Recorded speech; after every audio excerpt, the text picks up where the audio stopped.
Okay, I think the recording is occurring, so please take it away, Olivier. Thank you, Joanna.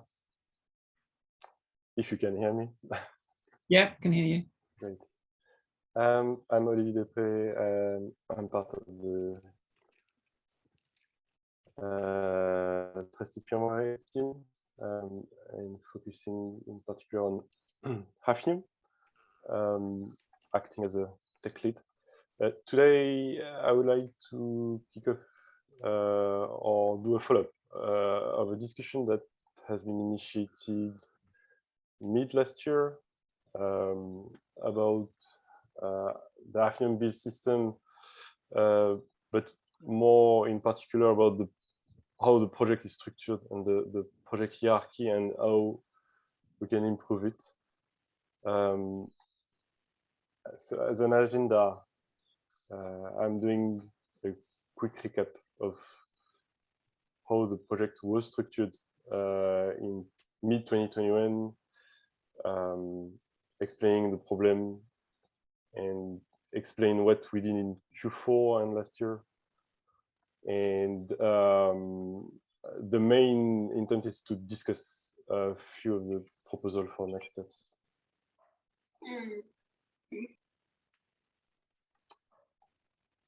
So for those who don't know, Hafnium is a project that was transitioned from Google in May 2020. In the past, that was designed for a normal world hypervisor, which has been augmented to a secure partitioning kernel or a secure partition manager, complying to the FFA standard, the ARM standard. So the project is self-contained. So with the source code, the test framework, the test code, and the CI scripts, everything bundled together in the same tree. As said in the last bullet, this is split into submodules. So we have a top-level project and 6 submodules, so-called driver, pre-builds, some project, DTC, Google Test, and Linux. So you need to clone the top-level project and all the submodules to be able to build and run tests. The build system is based on GN, which is used mainly in the Chrome OS context, but as this was a Google project, I guess they use this tool, plus Ninja as a front end.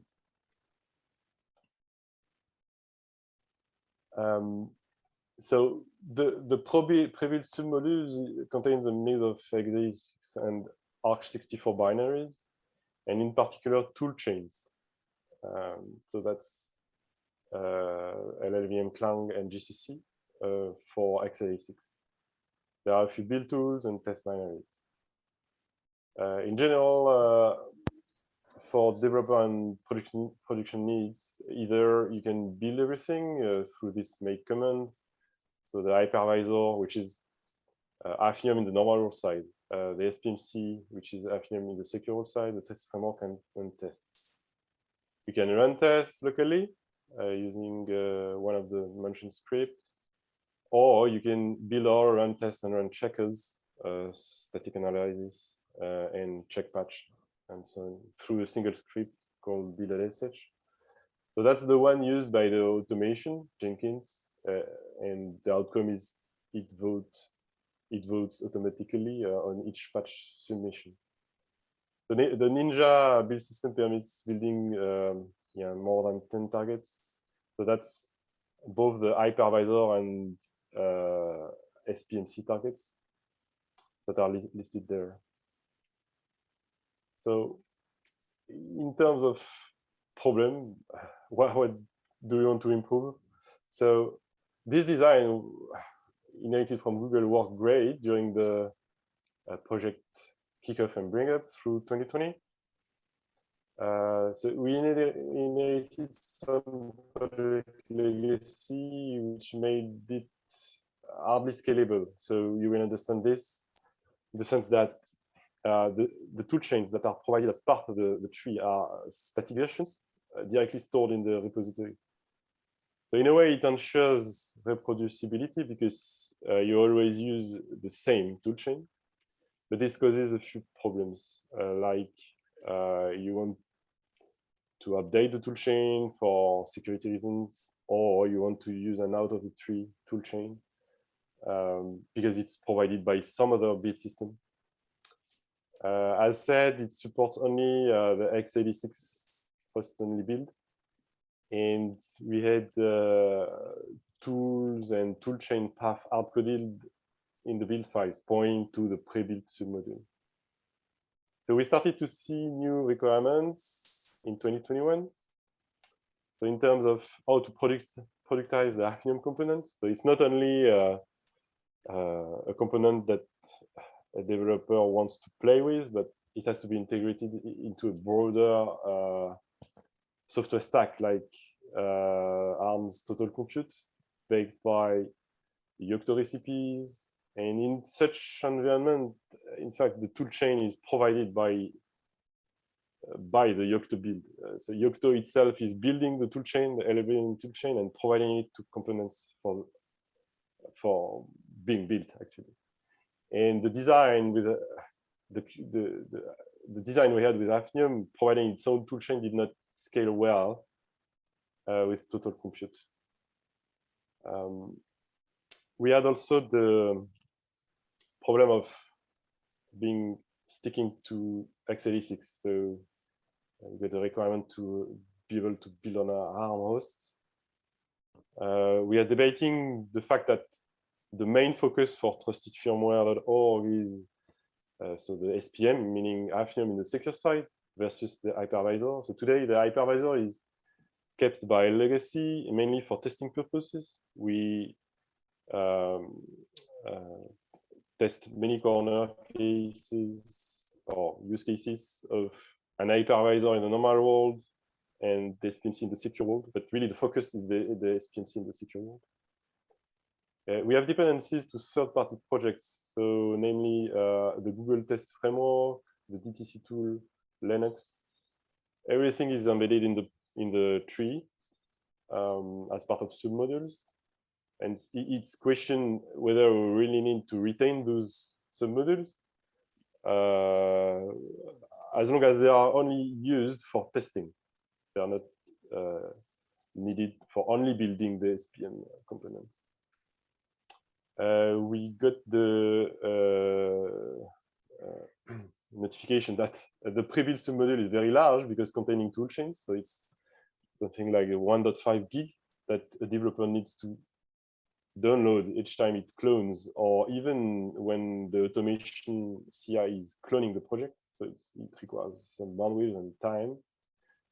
And as said in the last bullet, clone and build time can be improved. So what we did in Q4 as part of a first stage of improvement. So provided that we want to provide a toolchain out of the tree, it's very likely that the toolchain provided by the developer or the CI is a recent version like Clang 12, 13, or 14.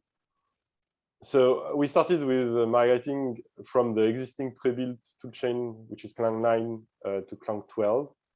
It required a bit of R&D already because we had to fix a number of Clang and tidy errors. But that's done now.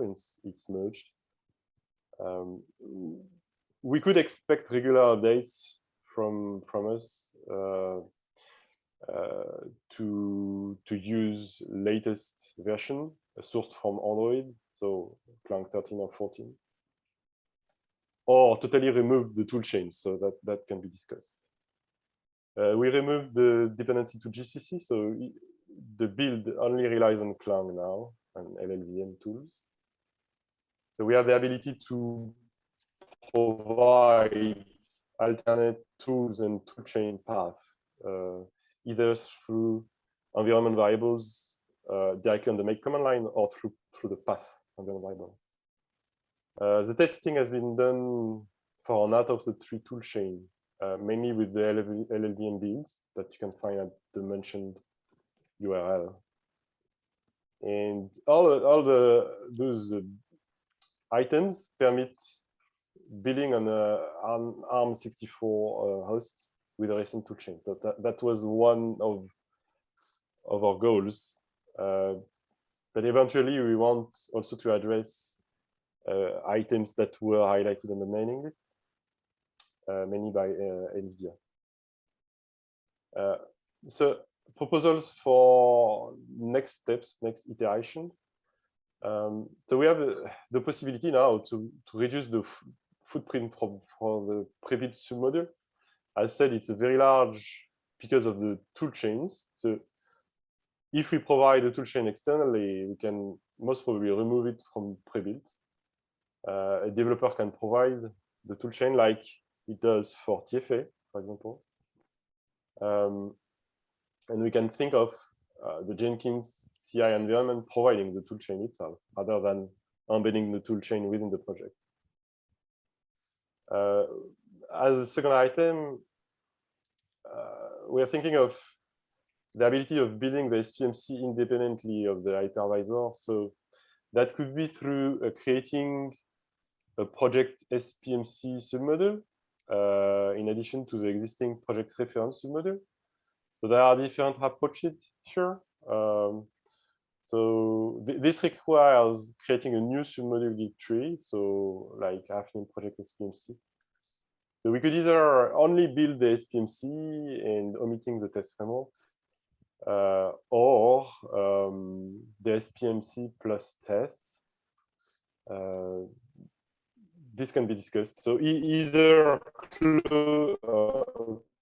the existing project reference project and segregate the hypervisor on the one side and the SPMC on the other side, both for the core functionality plus tests, or keep the project reference submodule as it is and provide a project SPMC only meant to build the SPMC and nothing else. That's an option. And there is another option which could be that we provide a target environment variable on the command line where we could specify the target that we want to build. So I did not investigate too much, but that's most probably a possibility that ARM platforms team has experimented, if I recall. And the last one, which is reducing the dependencies to third-party modules.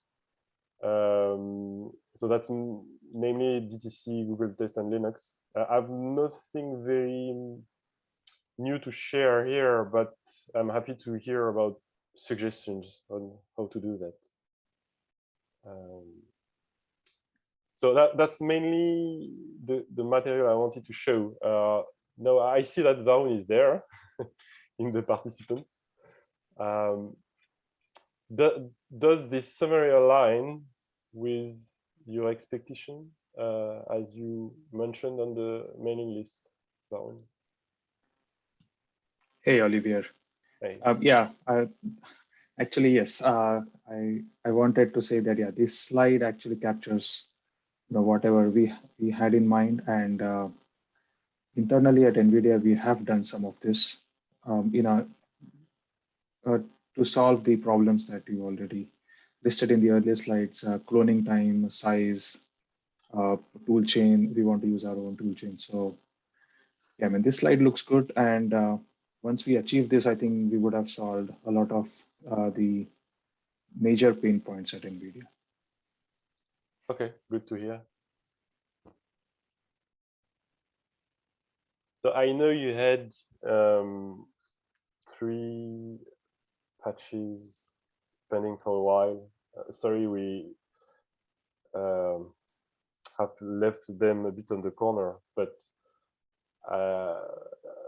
there may be things that you can reuse from there after rebuilding to it. Let me know. And if you have other suggestions beyond the ones that are mentioned here, yeah, let us know. We can follow up through the mailing list.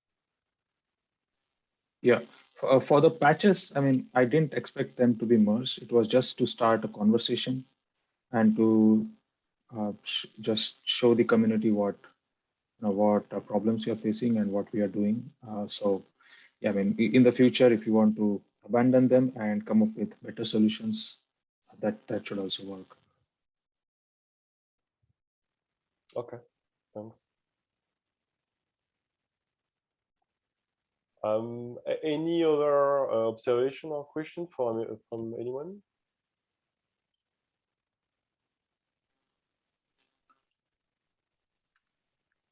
Hey, Varun here again. So for slide 5, you talked about build times and I think some targets. Yeah, the last point. Yes. So just wanted to understand a little bit more. Um, do you have any inputs from the total compute team as to what their targets are, or is it just, or is this kind of an investigation activity where you are looking at the current times and the sizes and then see how much can be reduced? So you don't have a target to shoot at, but whatever you can achieve would be good for the project. Yes, I don't have a key performance area, but I can only say from my experience, a few of the options mentioned largely decreases the clone and build time. So, for example, removing the tool chains from pre-built, obviously it reduces largely the clone time. I said it's a very large bit of binaries that is no longer needed to clone. And as for the build time, if we only build for the SPMC, yes, it's something like 3 times faster because you don't build all of the other targets. And when we say target, this is really the hypervisor part plus all of the tests associated with this hypervisor. So each time we add a target, it really increases much the build time. And I have a few ideas in mind to improve this because we reach at the moment we reached in the project a very large build time that can be improved with simple fixes. So it's more for the convenience of the developer, I would say, more than really the productization from my perspective. But maybe Arun has some target. Do you? Hey, Olivier. So yes, we will look at these changes. Like mainly, we are interested in building only the Hafnium part, the one you have mentioned as a next step. Okay, so in terms of build time, that's not something you're looking at closely. Yes, I think that if we just build only secure Hafnium, I think that will greatly reduce the build time. Mm-hmm.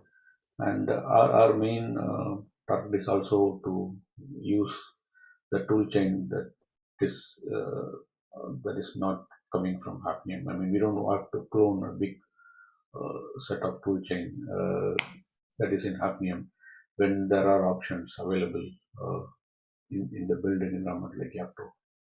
So that was the main intention. And the next one will be to build only a target for a particular platform, like build SPMC for only for total compute. So both are okay. So with the changes. That's these bullets. Yeah. Yes. Okay. Okay. So we'll keep this in mind.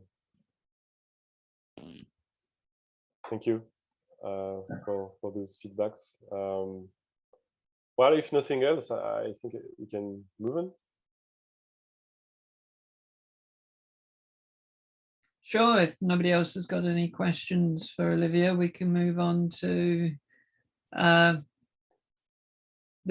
next session. So if you stop sharing and Manish I guess you would like to share your screen.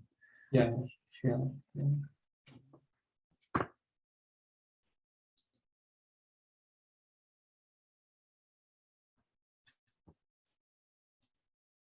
Can you guys see my screen now? Yeah, it's in full screen mode.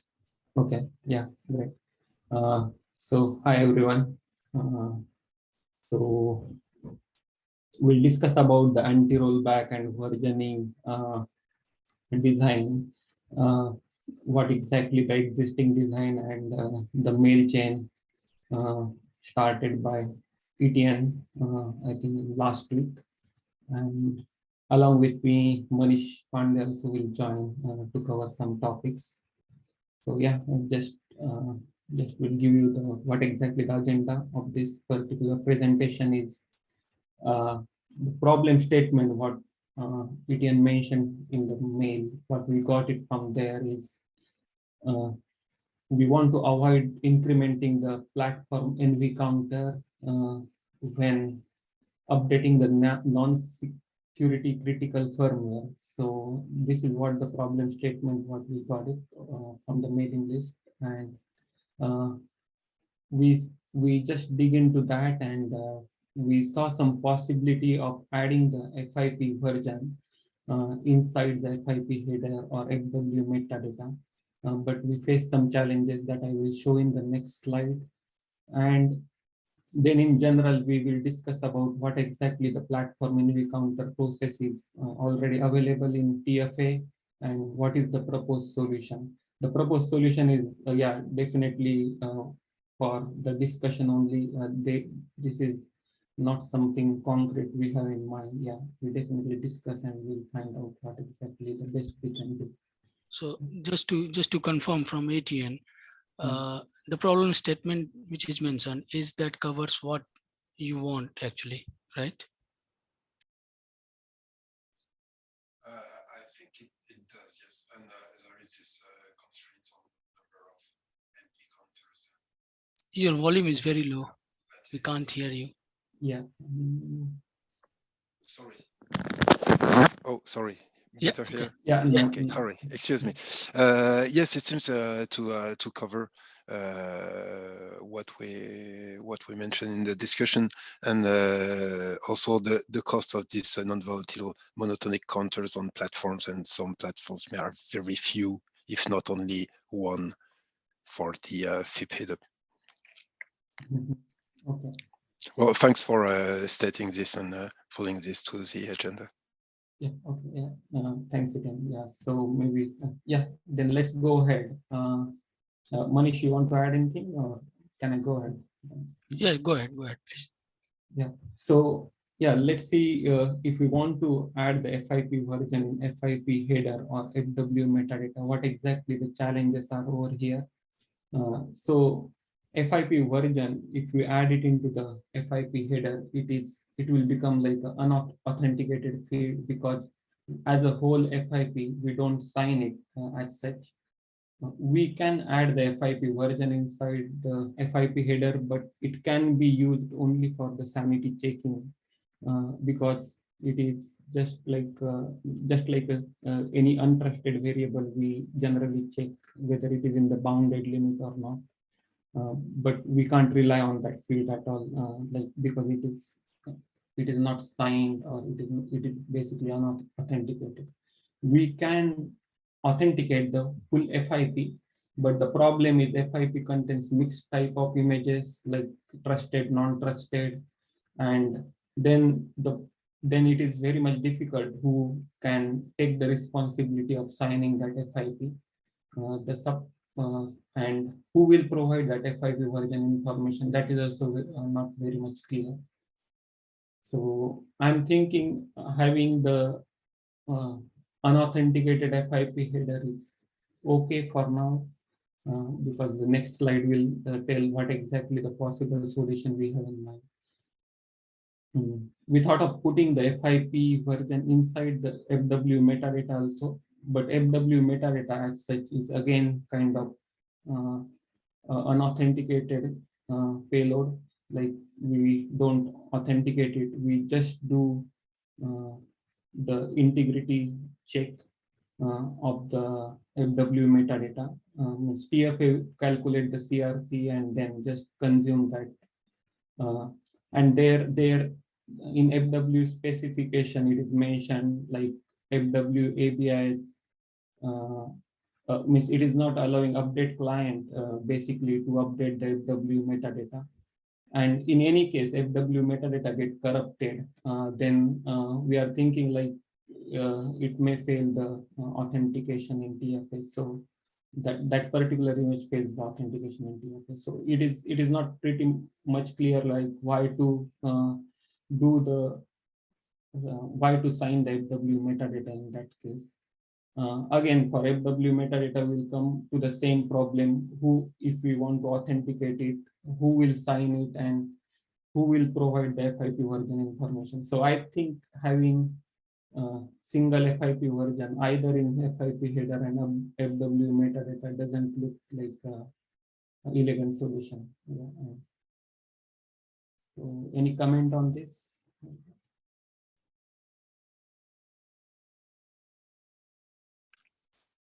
Etienne speaking.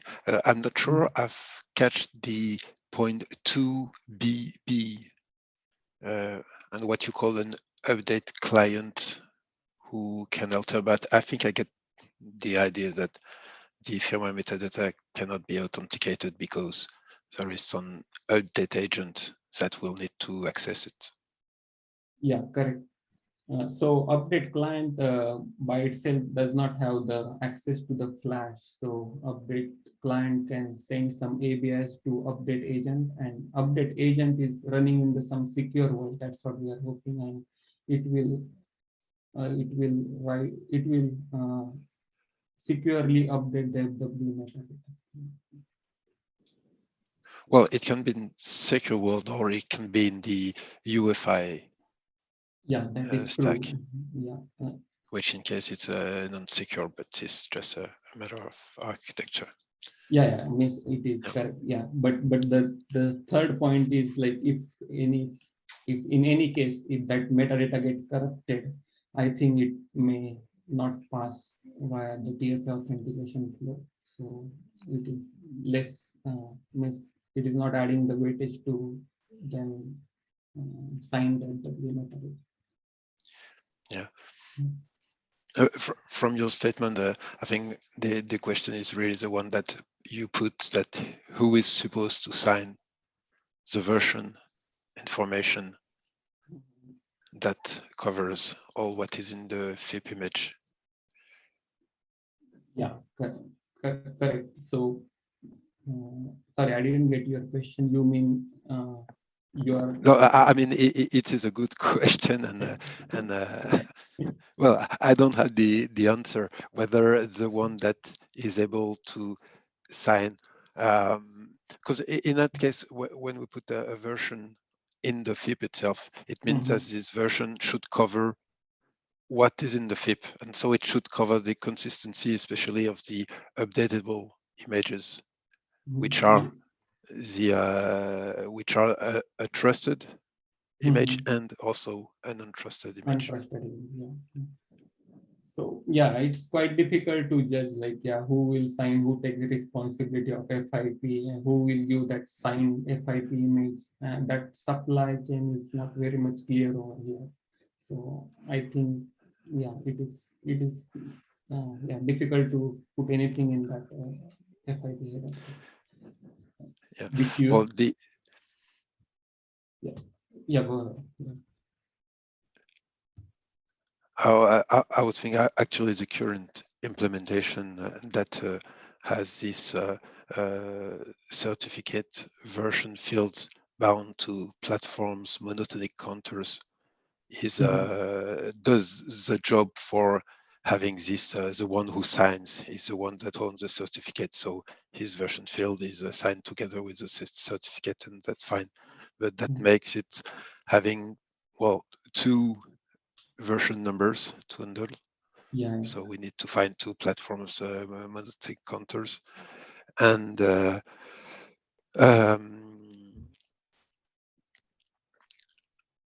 Yeah, so my proposed solution is almost near to that point actually. Maybe I can go to the next slide to make that clear.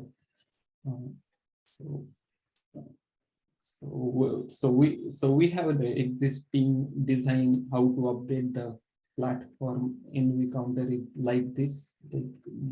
Whenever the flash gets updated with the new firmware by update agent, on subsequent reboot, TFA firmware starting the trial run, it loads this FW metadata into memory after integrity check and set the boot index equal to the active index where the new images are present. And then we'll do the authentication of that images. And once the authentication passed, we use control back to the update client. But in this case, we don't update the platform NV counter. Even the anti-rollback value is higher than the platform NV counter because the things are running in the trial. So once the update client and agent accept that particular image, then the accepted flag in FW metadata gets set to true. And on subsequent reboot, then it is like a regular run for TFA. And then TFA will see like, yeah, the anti-rollback counter is greater than platform NV counter, and then just go and upgrade the platform NV counter. So we don't have any issue to mention here. We don't have any issue if we are running the trial runs. We are anyways in current design. We are not upgrading the platform NV counter.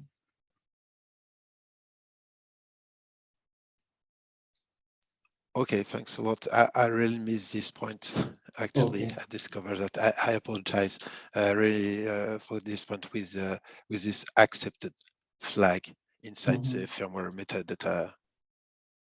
Yeah. Binary. Yeah, true. Okay, I so understand. this is already a part of common authentication framework where we are checking the trial run and then not updating the platform NV counter.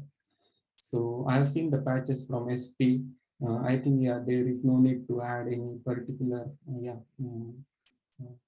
particular platform support to avoid upgrading the NV counter in trial run because that is already part of common framework. Yeah, I understand. Okay. Yeah. So the main problem comes in the regular run. Like if you want to avoid the platform NV counter. How to achieve that?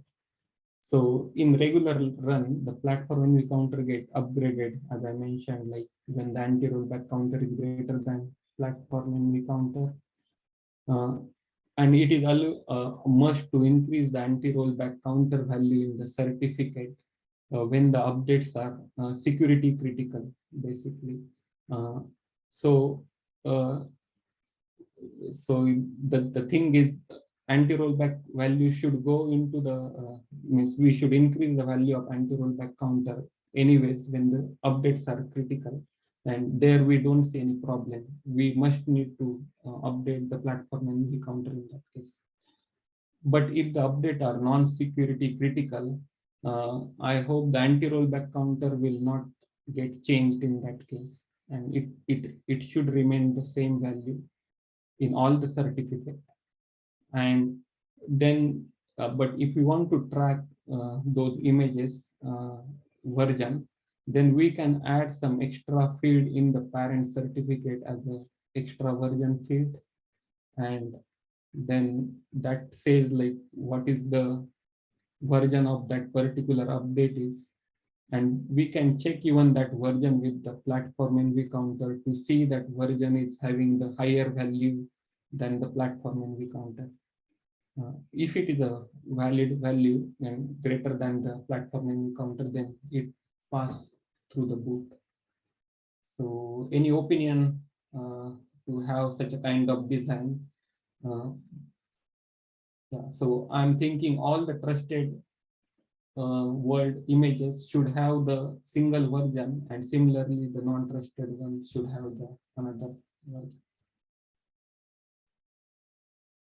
And the versions would be always higher than the anti-rollback counter, and then the check can be done with the platform and we counter on the versions as well.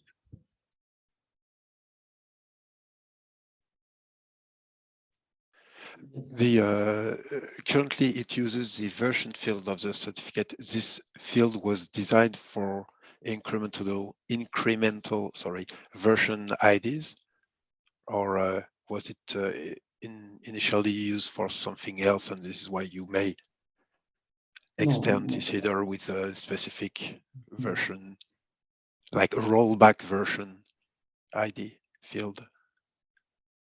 So ideally that anti-rollback value is currently exactly the same in all the child certificate and even with in the parent also.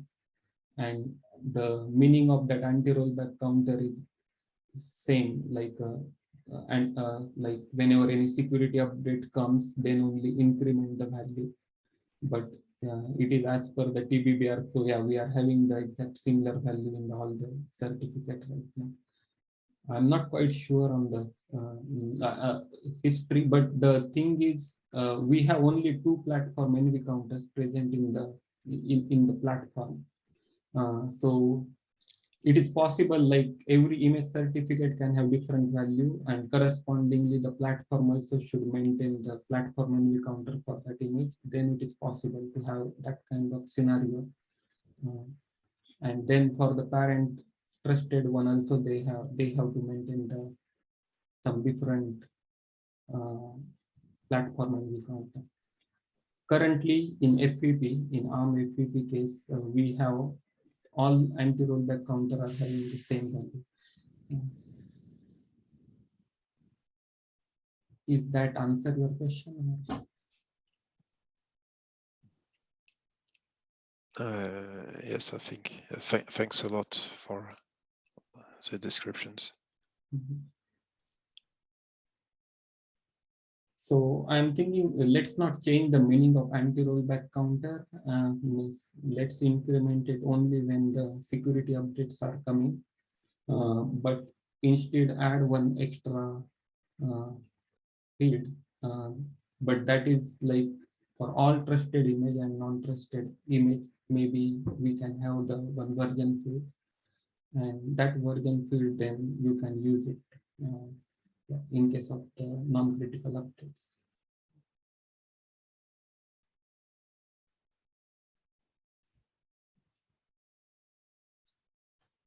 But this needs some changes in, definitely everybody should agree on that, and then we need some changes in that case in the certificate generation tool. And yeah, we need to feed this value somehow, the certificate generation tool, to get embedded into this parent certificate.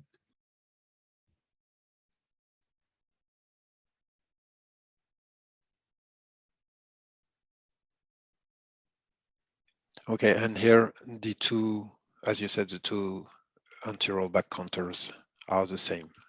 So yeah, correct. incremented together. Yeah, they increment together. Yeah, right. Yeah.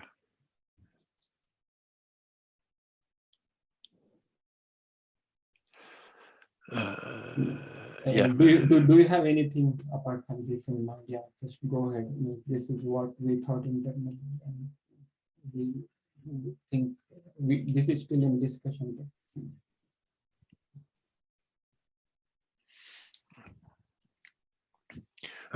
In that case, so you have two certificates with anti-rollback counters. With the way we describe the configuration, the DT-like files, we bound the two certificates to the same rollback counter. It's just like a ready-made plug-and-play source implementation. Two certificate with the same, same anti-rollback. Yeah, this kind of DT properties that says anti-rollback counter, or I don't remember. Yeah, so we have only in the DT device tree, we have only the anti-rollback counter kind of property. It takes only the two values. One is trusted and non-trusted counter. Those are getting used. Okay, and with the implementation, if we have two nodes in this description that points to the same anti-rollback counter, it will allow to design a FIP that will have those two anti-rollback counters in the certificate, which are bound to a single platform counter. Sorry, I didn't get that question exactly. So, well, I will check again the way we described the FIP image in the TFA source tree. okay. I will ask by mail question if Okay, yeah, sure, it's not clear to me. Yeah.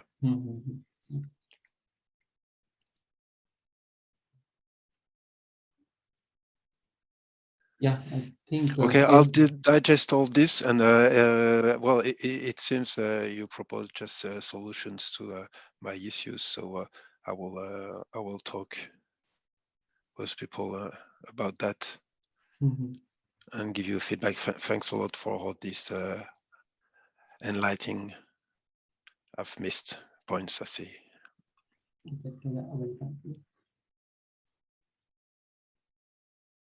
Yeah, anyone have any questions? Yes, please go ahead.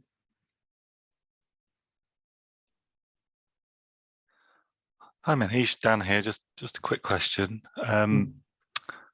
This version in the certificate, is there a version stored like an equivalent to the platform NV counter? But does the manifest file contain the existing version, so you can at least do a check that again it's not as secure as the checking the anti-rollback counter, obviously, but checking that the version is increasing. Yeah, so we will be checking this version with the platform and we counter also. So expectation is it should be higher or equal to that platform. It's higher than the platform NV counter, but not necessarily higher than the previous version. Is that right? Yeah, correct. I just wonder whether there's something could be done to whether the version could also be stored somewhere else. It's not a secure check, but it could at least sort of prevent mistakes. So well, the point is, should it be secure or not, and finding a non-volatile media that can hold secure or non-secure information. When it's a secure information, then we bound it to some secure monotonic counters, depending on what's available on platform, I guess. Yeah. Yeah, you're right. At some point, for example, we were thinking of if for a platform we have really bunch of different versions to handle that different owners, and we don't have like 2 or 3, but let's say tens of non-volatile rollback version to handle, then a best place is rather a big like RPMB like storage. Whether here we try to use some platforms easily accessible from BL2 that can be used as monotonic counters. Yeah, I think that's right. With the firmware update client new specification, I think it's putting the onus on the client to ensure the right things are being updated before it, and the versions are all correct really before accepting the images. Well, yeah, when discussing this with Sugusho guys, we are thinking of rather that the update agent explicitly requests an increase of rollback counters, and not specifically through a reboot mechanism, but the way you described actually the implementation of TFA by using these accepted flags into the embedded, then you ensure that at next boot, at least, the counters will be upgraded. Yes, yeah. But maybe at some point, the update agent, when you told about update agent, for example, in the secure world for platforms that can hold that, maybe the update agent is able to straight update the anti-rollback counter at will, not requiring some reboot or request. But I mean, the solution we I think we want in TFA is something that is flexible and that allows. Yeah, but that necessarily needs some SMC call, I think, in EL3, and then we need to update the NV counter. Yeah. At some point, to reach, well, to increase a rollback counter, maybe you need to come from the secure world, but maybe it's a service that is straight handled to the secure agent and not necessarily needing a reboot, a reboot process. I meant. But here we have means to request those rollback counters increase at reboot. So it's a way a platform can use to request the rollback counter increase. So that's, I mean, fine. I think it's having yes, some warm reboot to upgrade the NV counter is still fine, right? Means I don't see any issue with that. Or do you mean just to avoid the upgrade of the platform NV counter, we should use some SMC call and then avoid? Is that what is that your suggestion, or?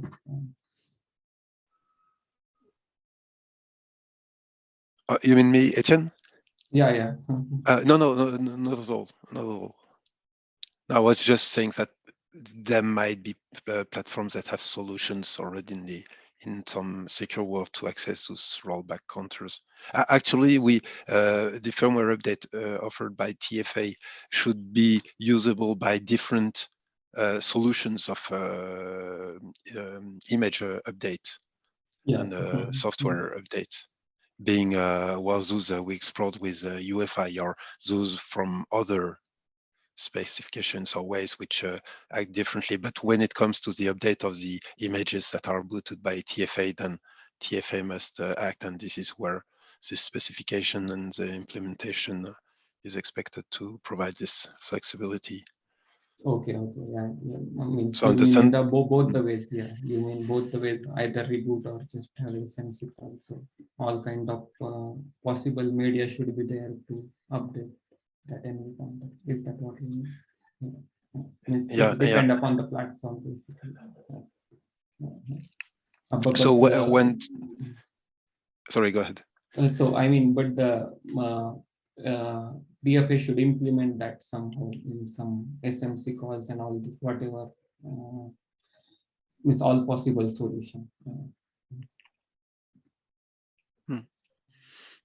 So the firmware update spec, does it from ARM, does it distinguish between security critical and non-secure, I mean non-critical images? Because if I remember correctly, the firmware update spec says that you need to update the platform NV counter whenever the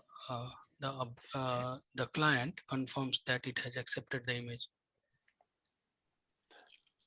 I don't think the spec says that when the image is accepted, the rollback counter should be incremented, or whether you can increment when you have accepted the image. But the fact that the image is accepted in the metadata image, I don't think it straight means update the rollback counter, but maybe. I should cross check for that. No, yeah, I think it is like that only what Manish mentioned. Like, yeah, if the image is accepted only, then it makes sense to do the platform NV counter upgrade. If the image is not accepted, then and if you upgrade the NV counter, it is like next upgrade will be, you don't know will work or not, because you keep on upgrading for the faulty firmware, and then yeah, the NV counter value get exhausted after some time, and then no firmware means it will be then difficult to accept the firmware at all. Yeah, the spec gives freedom to update the counter anytime after the trial state and before the completion of the subsequent system boot. It says, I've got it in front of me. So yeah, both So it's like when images are not accepted, for sure you should not update the counters. But when the images are accepted, you can update the counter whenever you want to update them, and it is recommended to update them, but not specifically straight. I think it's not enforced by the specification. Yeah, means it is not mentioned like you have to do reboot. You can update after accepted there itself. Yeah, that can be possible, but I will cross check again. But it is always after this action of upgrade of NV counter should be always after accepting the image only, not before. Yeah, maybe it would make sense that it's enforced, like if you tag these images are as accepted, and that you have some rollback counters, then at next boot, if we see that the version, the counter is older, then we'll update it. Maybe there are some side effects about this enforcement, so it should be cross-checked before it's done. But maybe it could be clarified, and it would tell how TFA handles this thing. I mean, it would not prevent one to upgrade his own rollback counter by his own, and when you reboot that, just BL2 find that the rollback counter have been, well, the platform counters have been updated, so it's just fine. It will not bother. So yeah, it still leaves some flexibility to implementation. Yeah, I think that would work. You know, it wouldn't impact BL2 if something else had magically already updated it. But currently, you know, there is no knowledge in the runtime firmware of rollback counters or any of this stuff. So you'd be adding something new. So you'd have to think, well, what is the use case for doing this early? And probably the only, as far as I can see, the point of doing it early is if you then add all the other functionality and putting a secure world update agent. And that's probably tied to the use case of having a separate secure world flash.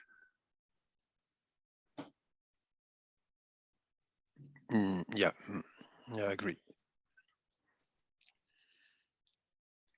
Which is not the generic setup cost.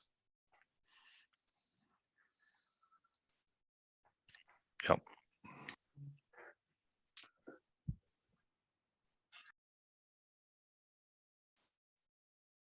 So a basic question to you, Etienne. We try to understand your use case. Is it something that you want to update a test image just for testing that whether your update is working fine or not, and you want to do it? I mean, you don't want to deploy it in field, but rather you are doing it for your test development, or is it for field you are talking about? You mean this ability to yes. To deploy image and being able to roll back to the previous version? And to able to update the image without updating the counter value. A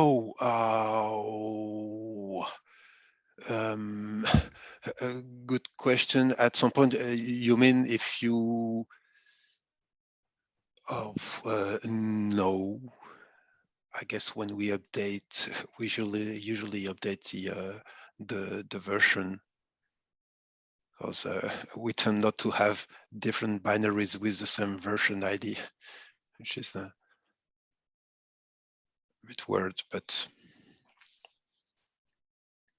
I mean, I was thinking that to avoid exhausting platform NV counter and doing testing at development site, you were trying to get this solution. If that is the case, then instead of even introducing version field, what you can do is from agent side itself, always run in trial mode. I mean, some hacks in the client side and run in trial mode.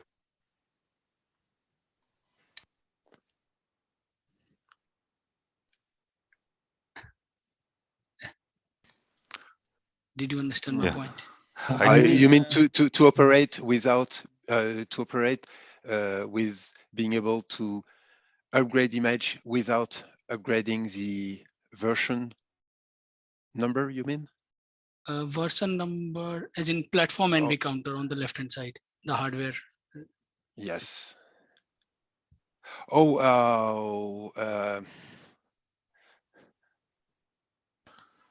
Okay, I didn't foresee that.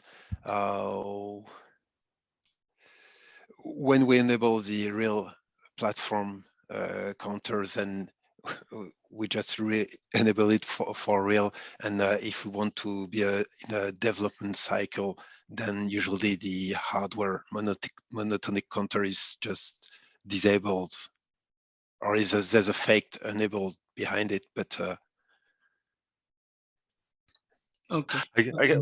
I mean, I would not think to work around the monotonic counter by finding a sequence with the updates.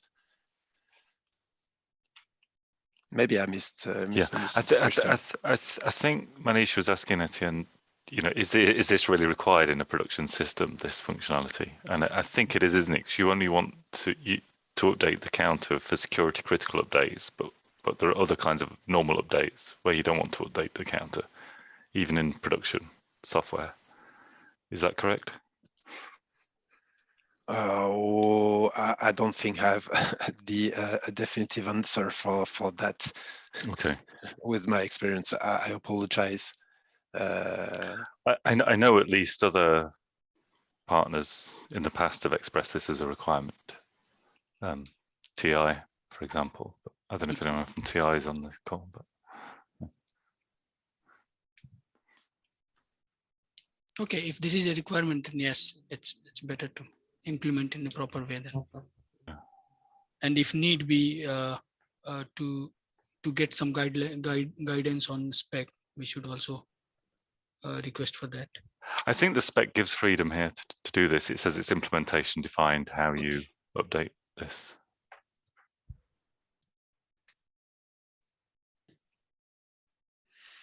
Yes, I think this is whether you're UEFI or whether you're something else, you'll get different information on how.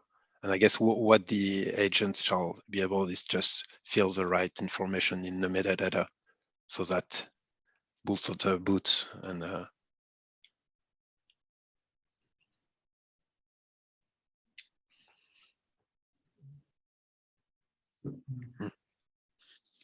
So then just related this version feed inside the parent certificate, are you foreseeing anything like, yeah, it is okay to have it, or then maybe we can keep it somewhere else?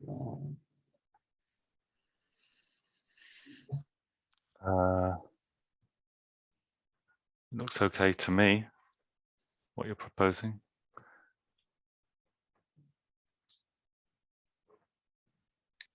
But only one thing just popped into mind, like how that version field is, who will give the value of that version field and how that can be maintained in that case, like, because it is for all. I'm thinking the parent certificate is kind of trusted key certificate with all the trusted images lying under.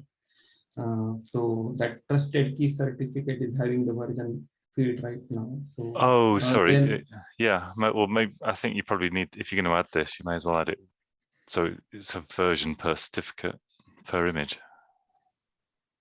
Okay, you mean for all the image under? No, one for each, of a different version for each image.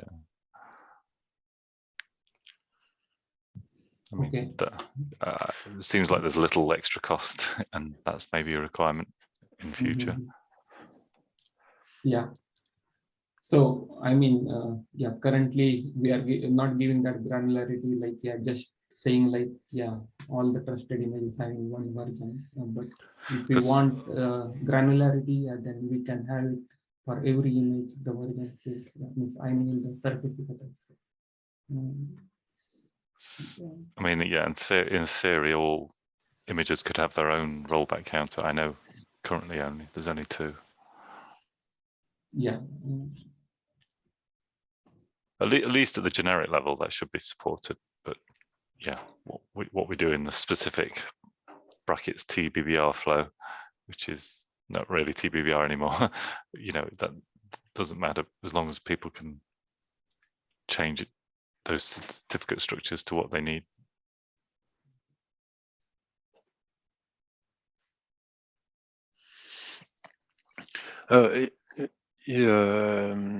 As I understand, you're about thinking to implement these extra version fields across certificates to have this support for upgrades without rollback counters increased. Did I understand it right? Yes. Yes. Yeah.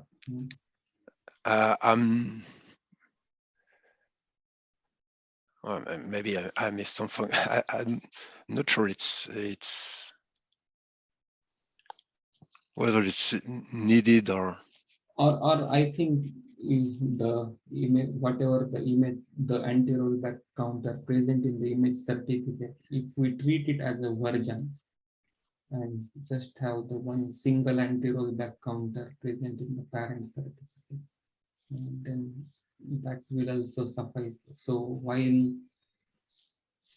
during any security update, we will update the anti-rollback counter value in the parent certificate, and all image certificate can increment if the image version is greater. Yeah. So, means if the image version is, they can maintain their own image version basically. but I mean, who will use this image version? What will it be used for? Just for tagging that we're on some version? Just seeing like that version, whatever the image present is greater than the platform NV counter, that is for only TFA. I'm not sure the uses in non-secure world for that version field. Maybe if you want to keep the version field somewhere, then you can use it. Yeah. I mean the initial role of this rollback counter is to give the version of the certificate itself, and actually the version of the image. Well, if we bound the version of the image to the version of the certificate, then it's fine. I mean, hearing you again explaining what you plan to do is like we had this version field in certificates, but they may be not used at all. Maybe they will be filled, but I mean, if we have a version field that is in the certificate but is not checked or tested against whatever, then I fear that it will be not specifically not used. And like if you have a non-critical, non-security critical upgrade, then you shall use the same. Well, I mean, it would mean you should not tag the accepted flags in the metadata. Yeah, it's yeah, I think means, existing solution, maybe it is like this. If you want just not have any version field, suppose if you are not planning to use that version field and not having any version field in any of the certificate, still I think if the things works for you, then it is good actually. If you want to just try out the image and don't update that accepted flag, then you still can use the existing mechanism which is present in TFA. Yeah, agree. Yeah, I agree. I must check that with the guy that implements that for UEFI, because maybe he used this accepted flag in the metadata for some purpose of upgrading and accepting. So must cross check. But I agree with current implementation and bounding all images to a same counter. All the rollback counter are bound to the same platform counter. Then it allows to have consistent updates. Correct, yeah. And from what I understand, it's if we use these accepted flags, then the boot stage will upgrade the platform counters. Yeah, right. That is true. So if you want, because this is already implemented, and if you can use the same mechanism, that is well and good. I think this proposed solution we need to discuss some more to see all the cases, and yeah, then only we can start doing some activity on that. Yeah.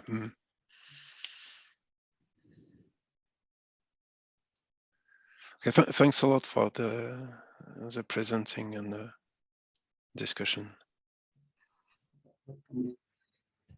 So yeah, that's all I have then. Thank you very much, guys. Yeah. Thanks, Manish. Thanks, guys. We've overrun by 10 minutes, but we've lost a few folks, but I'll make the recording available so people can catch up. Yeah, so thank you, everyone, and see you at the next event. Thank you. Bye-bye. Thank you. Bye. Thank you. Thanks to Bye. all. Bye. Bye.